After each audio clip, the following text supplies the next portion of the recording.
What is up, watch friends? Welcome to another episode of Talking Timepieces with Tony.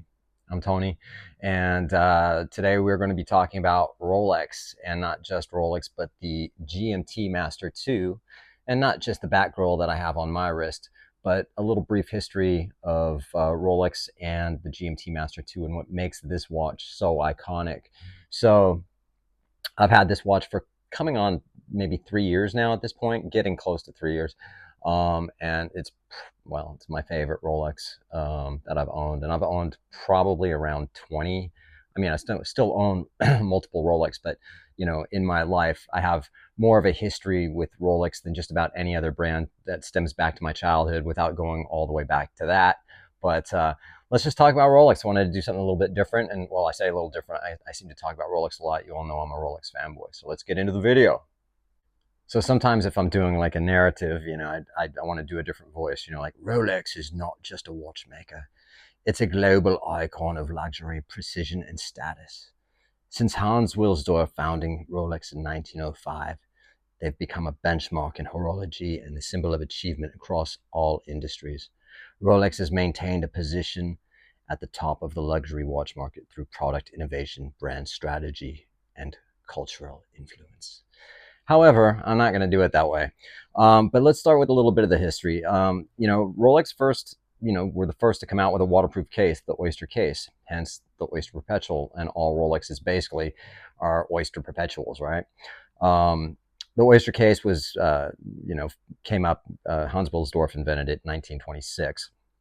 They invented the self-winded mechanism perpetual movement in 1931. Precision certification, deep sea endurance testing. These innovations gave Rolex a reputation for reliability, durability, appealing to both professionals and adventurers. With minimal advertisement, maximum impact, they sponsored, Wimbledon yachting motorsports associated with Sir Edmund Hillary, Roger Federer, and Paul Newman, of course. Rolex cultivates prestige not by shouting out, by aligning itself with excellence, tradition, and exclusivity. Oh my gosh, I got to stop doing these crazy voices.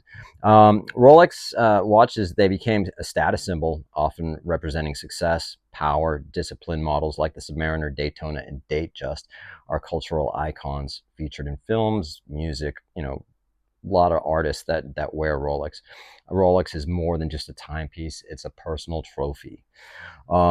Despite, well, I wasn't going to say limited production. They do they're a mass produced watch, about 1.5 million watches per year. So, I mean, it's not really limited production, but they're very difficult to get, as we all know.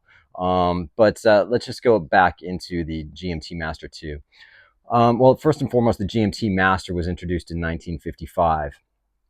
It's one of the most iconic tool watches that's ever been created, originally designed in collaboration with Pan American World Airways, which was Pan Am, to assist pilots in tracking multiple time zones during international flights.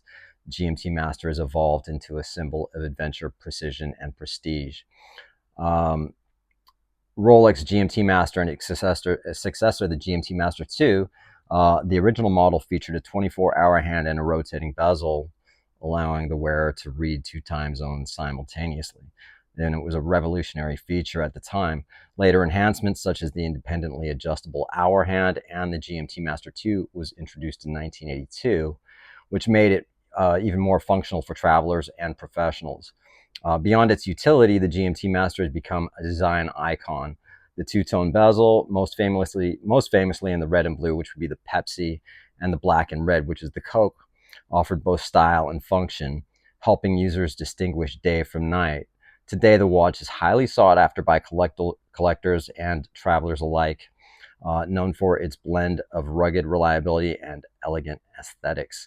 So, again, we have the Pepsi, which is the sort of the one, the more sought after one.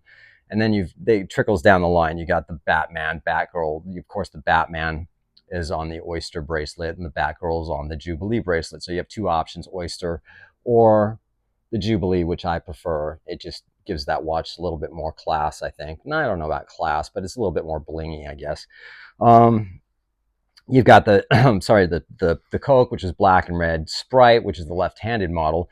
You got the Bruce Wayne, black and gray, and you have with the Guinness, the GRNR reference, which is a two-tone. So there's different variations of it. But culturally, the GMT Master represents more than a tool watch. It embodies the golden age of air travel and the spirit of global exploration. From cockpit to boardroom, it has remained a symbol of sophistication and worldly awareness.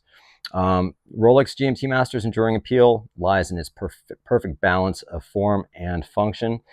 As travel and globalization continue to define modern life, the GMT Master remains a timeless companion for those who move across time zone and across eras. So when you look at this particular watch, the history and the heritage, there's a reason why it's so sought after. Another thing that people don't know, I mean, some people do, like for instance, you have the black and blue bezel on this back roll here, which signifies day and night. So we do have the GMT hand here. Okay, so what time is it here? It's about 1:25 p.m. and we're still in the blue here, right? So that signifies, all the blue signifies day and all the black signifies nighttime.